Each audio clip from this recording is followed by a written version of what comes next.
July 2024 video horoscopes with me, Lada from AstroLada.com.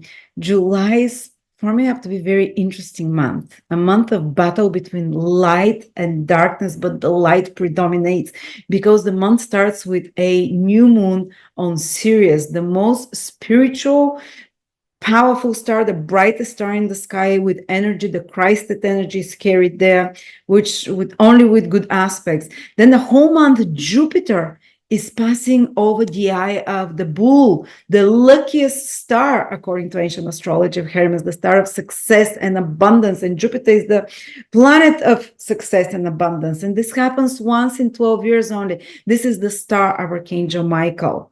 So we have the energy of the Christ consciousness through the new moon coming to us. It's Sirius is the star of freedom, of being free. That's why a lot of Independence Days happen for different countries around that day. So the energy of freedom and spiritual awakening comes through the new moon, while through Jupiter we have the energy of Archangel Michael coming to who fights the dark forces. Simultaneously with that, Uranus and Mars are coming together, and in the middle of the month they join on the critical degree 25 degrees of Taurus, where projected the star Algol, a demonic star, the most inauspicious star. It has like demonic influence there, and it's star of catastrophes and shocks and beheadings and losing one's head. But that's the only negative influence. Or it can also be positive, because through the star Algol you can cut off unwanted things, like the head of Medusa is cut off. You can cut off unwanted things from your life. But there is the gathering of this dark energy. But Jupiter, Archangel Michael, Sirius, the Christed energy of the ascended masters as well, energy of the teachers of humanity, is there to help us. I'm so excited. Let's dive into the 12 signs to describe it through each of the 12 signs. And before that, I want to introduce you to my new 4-hour tutorial that I've recorded for you already. On the first 12 hours, 1,000 ones were sold. So thank you so much for your trust in me. It speaks about each of the 12 signs and the 5 connected themes in the life of your rising sign, in the life of a person according to their rising sun or moon sign. Do you know that every person, every sign has 5 topics in their lives that are connected? For example, do you know that Aquarius people, especially Aquarius rising, their money and financial success very much depends on their social connections and on their friendships, because the ruler of the second house is also the ruler of the 11th house, second house of money with 11th house of friends or social network. That's why very often Aquarius need to social network and can become abundant through that. Or if their friendships are not good, their money is not going to be good. Or, for example, let's take someone else, Taurus rising. Their second house of finances is connected, is the same ruler as the 5th house. So their financial state can really change after having a children, or if they do something creative that they really love. But there's 5 such topics that are interconnected for each sign. For example, why is Scorpio such a battlesome sign? Because the ruler of Scorpio is also the ruler of the 6th house of battles, disputes, arguments, and enemies. Scorpio is the sign that has the most enemies, because the same planet that rules them rules their 6th house of enemies. But because it's Mars, that planet that rules them, they win over their enemies. But it means they have more enemies. So so I would describe you and how to do remedies if one area of your life is not working, for relationships, for your career. Like, for example, for Capricorn, if their career is not working, which is ruled by Libra, Venus, they should focus on the 5th house, which is also ruled by Venus, to raise the vibration of their Venus, and their career will also start flowing. So they might do some fun stuff, creative stuff, or even after having a child, their career can take off. But anyway, if you're interested to take this course, it's $24, 4 hours, and it becomes 39 after the 15th of July. Now let's start. Libra, Sun, Moon, and Rising, July 2024. Libra, the month starts around the 4th, 5th on July with the new moon in your 10th house. And this new moon, new beginnings, is especially auspicious because it's aligned with the star Sirius. a very potent and positive star according to ancient astrology. The sun and the moon, which create new energy, new ideas, are aligning with Sirius, the star of spiritual protection. It's the dog star, the star of divine protection for humanity. It has direct relation to the energy of Isis and Horus, or Virgin Mother Mary and the child Jesus. So very the Christ energy. So very, they can be like illumination for you, spiritual impulse that comes to you, that is connected to your career, for example, that is connected to your professional development, or they can be a renewal of some, because the new moon can renew some project that you started in, and this new moon is aspected wonderfully. And it's very close to Venus, another helping planet. So you can ask around the new moon, the 4th, the 5th, the 6th, for divine insights towards your path and direction in life, because the 10th house is your mission in life. What is your mission? You can get some insight, some alignment, some divine help in that direction. Or so maybe start if you want to apply for a new career, new job, or if you want to start some new business, for example. Or if you want to contact or reach out to 10th houses authority people, or people who have more power, or people that can, like bosses, for example, you can use this new moon maybe a day or two after the new moon, so the moon becomes visible, to reach out to such figures, and it can be auspicious for you. Also for your reputation, it can be really good somehow to uplift, to give a facelift to your reputation, and you can achieve some powerful things. The 10th house is the house of actions, your karmas in the world, that can be very good, high vibrational, and contribute in a positive way, not just for you, but for many people.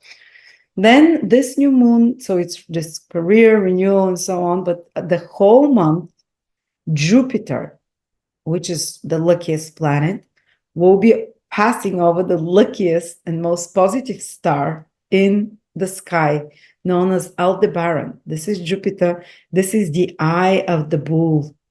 So this happens once in 12 years only, that Jupiter transits over the eye of the bull. It carries the eye of the bull. Aldebaran, the star, is the star of Archangel Michael, at least in Christian cosmology. I'm not sure how this archangelic entities are called, that they're very strongly connected to Aldebaran. In other religions, I don't know, but I'm telling you that Archangel Michael energies are very powerful the whole of July. And it's happening in your 9th house, the house of luck. So a lucky planet on a lucky and very successful and abundant star in a lucky house for you, Libras. So I think really divine, and the 9th house is the house of divine protection, divine insight and intuition, your higher self or higher mind, so you can have powerful downloads. This is the house of prophecy, the future, your path, seeing clearly from a higher perspective the path ahead for you. And you see, it's an eye. So Jupiter is passing through an eye. Jupiter is knowledge, and there will be some illuminating knowledge that comes to you, very high vibrational, connected to the energies of Archangel Michael, which can become a source of abundance for you over the next 12 years, because this is the wealthiest star as well, Aldebaran. Or these insights and downloads can bring a lot of success for you. You can be lucky in many undertakings. So that's why after the new moon in your 10th house of success, and Jupiter transiting the whole month, especially the first 2 weeks, over the star of success and abundance, to initiate new projects, new chapter in your life, inspired action, inspiration can pour for you. And especially 9th house activities can be especially very auspicious for you and bring growth, illumination, spiritual growth, self-growth, but more positivity, new ideas, more luck and abundance. What are those? Maybe traveling foreign country, visiting a foreign place, or starting something educational, or completing. Jupiter can give success with completing some educational project or starting to pre-qualify or study something. And it will be very high vibration, very good, very well aligned with your dharma, which is the good karma, basically. You can also have your own insights, like understand, see how the future will be going, or you can, ninth houses, teachers or people with very high vibration, mentors, teachers in your life, or even figures that are not specifically professors and mentors, but someone that appears in your life as an advisor, as a conduit of divine archangelic messages, and maybe someone from foreign country, because it's again the ninth house, someone more academically advanced or spiritually advanced, or even a teacher appearing in your life, a new inspirational figure to raise your vibration, or someone to give you advice. If you need direction, reach out for advice. This is the house of mentorship that Jupiter is doing this incredible, powerful activation of the luckiest star. Or start a course. So if you're yourself educator, if you're teaching projects or anything to do with foreign import, export, trade, moving to a foreign country, all very auspicious activities. So just traveling somewhere, very auspicious activity, and even can create abundance of new ideas or new insight into you that makes you expand and grow, feel more positive about the future, get clarity about the future and where you're heading. And at the same time, Jupiter is trining the whole month the South Node. The South Node is transiting through your sign Libra. And usually the South Node is about releasing and letting go. For you, Libra, maybe over the past 1 year until the end of this year, there is a lot of releasing to do, even detachment from desires and from material things. It's a very spiritual influence, but it does it through letting go, through losing stuff. But now you're very protected the whole year, even till the South Node is in your first house, because Jupiter keeps looking at it. So the combination of Jupiter and South Node, they only make trine. The most powerful aspect is a trine. So this combination of Jupiter and South Node is extremely spiritual for you. South Node is very spiritual. Jupiter is very spiritual, and they're in self houses. So there's this energy of growing your self-improving yourself. These are houses of self-improvement and inspired and inspiration. And South Node and Jupiter allow the channels of inspiration to be open. But it's also allowing you to let go of things with ease. So South Node wants you to let go of things that are no longer defining you, that you've paid your karmic dues for, that you're ready to release. And it's happening in a graceful, inspired way without pain because of the Jupiter trine. You see why it's good to release it.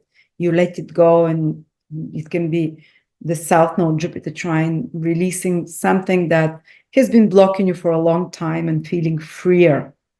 But the South Node is on a star code, the grape harvester, grape gatherer. It's connected, and it's a closing trine between Jupiter and South Node. So maybe something that started a few years ago, the conjunction was in 2020, maybe before or after you started something, you can start reaping right now from it, because Jupiter is on the star of material rewards and the eye of the bull of abundance. So it can be the harvesting of this as well. Of harvesting of spiritual efforts of any way, or knowledge. Very powerful period in July for knowledge, for realizations. But in the matrix, where the South Node is also known as the star as the widow maker, which is seen to have divorces, separations. I'm not saying you'll be going through that, but for some it might be literal, but it happens naturally. It happens in a very smooth way because of Jupiter overseeing with a trine this widow making or separating influence of the star in the matrix where the South Node is in. So you can release some attachments in a graceful way. Or it can, so it's not going to be painful. That's what I'm trying to say. And you can separate not necessarily with another person or with an aspect of yourself, because the South Node is in your first house, which is you. And South Node is very introspective, and you've been introspectively observing and becoming more spiritualized and observing what it is you don't want to carry anymore. And Jupiter will help the separation with this aspect of yourself. Very enlightened, very gentle, very organic and natural, and lucky for you. It will have extremely, if you separate yourself with something, let go of something, it won't be such a painful process, but it will open the gates of abundance, Jupiter with Aldebaran for you, and open the gates for growth, Jupiter in the ninth house, and opportunities. Now, the other big event is that around the middle of the month, Uranus and Mars will meet together in your eighth house. Uranus and Mars is more disruptive energy. They're meeting on a more disruptive star near the Pleiades, somewhere here.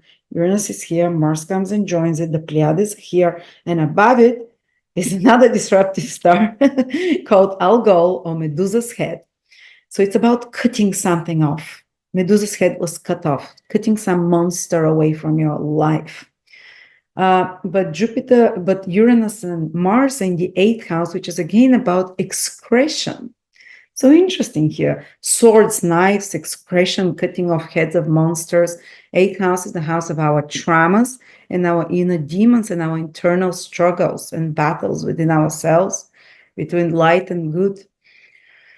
Are you gonna let the darkness win over and lose your head? Because Medusa lost her head in this eighth house of power struggles over something. Are you gonna lose your head, or lose your head under some passions? Because eighth house can rule our lower impulses as well, of the passions, desires that are all consuming like a snake, obsessive compulsive. For some, it can manifest that these desires escalate, that these desires become more turbulent, you lose your head over such things. So the eighth house is also secret relationships or sexual relationships. So we have to be a bit careful there. But on a positive level, because Uranus and Mars, and because we have the protection of Archangel Michael, Aldebaran is connected to Archangel Michael, Jupiter is there looking straight at your sign, and the new moon in Sirius, the Christed star and energy. We have a lot of protection to win over the darkness within us with the star Algol being activated, and to cut off, the meaning of Medusa Algol, to cut off such eighth house activities that are hidden and that are toxic, to ruthlessly remove something toxic from your life.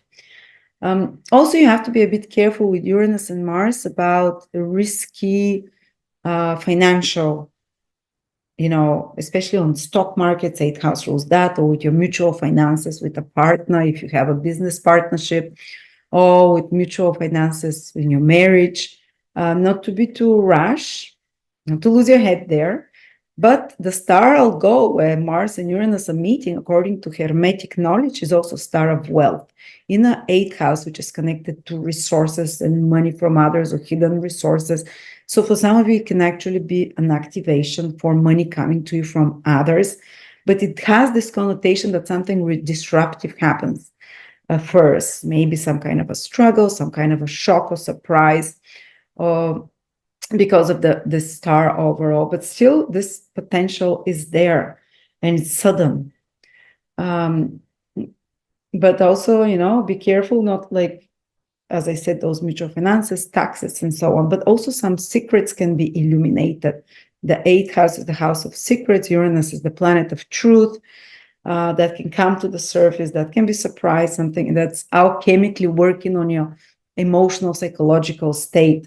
But also it can be like a big breakthrough, because Mars transiting through the eighth house, and especially enhanced by Uranus, can be a big breakthrough in some psychological blockage that you have, almost like explosion, and you release it, that has had more dark connotations for you, connecting it to the star Algol, the evil spirit, Algol, the evil spirit that you cut it off, that you break away from, hopefully, rather than it, the monster taking you over there. It can be some important developments there So, but you be careful, around the middle of the month with power struggles with others and spending and the money as well. But overall, it can also activate the conjunction of Uranus and Jupiter. That's abundance bringing for the next 14 years. It happened in April, towards the end of April. So Mars passing over there can be activating you into action connected to something eighth house related, which is stock markets, insurances, inheritances, mutual resources, finances, occult knowledge, psychological breakthroughs, and so on, and activating you into that to take action into those themes and topics. And last but not least, towards the 20th, 21st, there is a full moon Libra in your fourth house, towards the end of your fourth house. Its full moon is about illumination, seeing the results of something, getting the results of it. And it might be connected with property, with real estate, or family. The family can become more of a focus the last 10 days of the month for you Libras. Maybe something with real estate. If you've been looking for real estate, it can come to, things start moving there. Or it might be, there is a chance there because the full moon is with Pluto, which is energy of power struggles or crisis, something connected with the family. That can be intense emotions or activations of emotions with family, with parents, with, extended family. Just be aware of those tendencies, especially around the 20th, 21st. Deep emotions, very powerful emotions can be stirred in you, but usually keep your head cool because your fourth house is ruled by Saturn.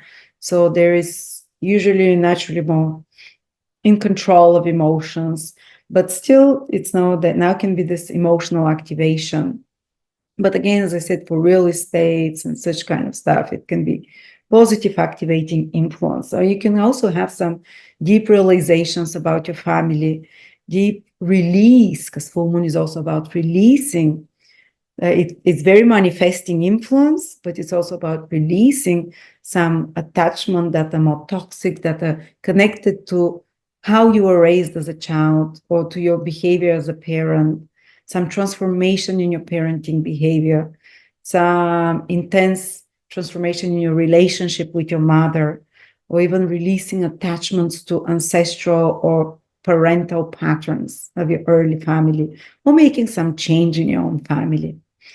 So with this, we conclude the Libra reading. As I said, there's a lot of light, Sirius, Aldebaran, the two most powerful stars, positive ones, but I'll go as well. There is this internal battle with evil, good and light, but the light is more powerful. So use it this month. Thank you.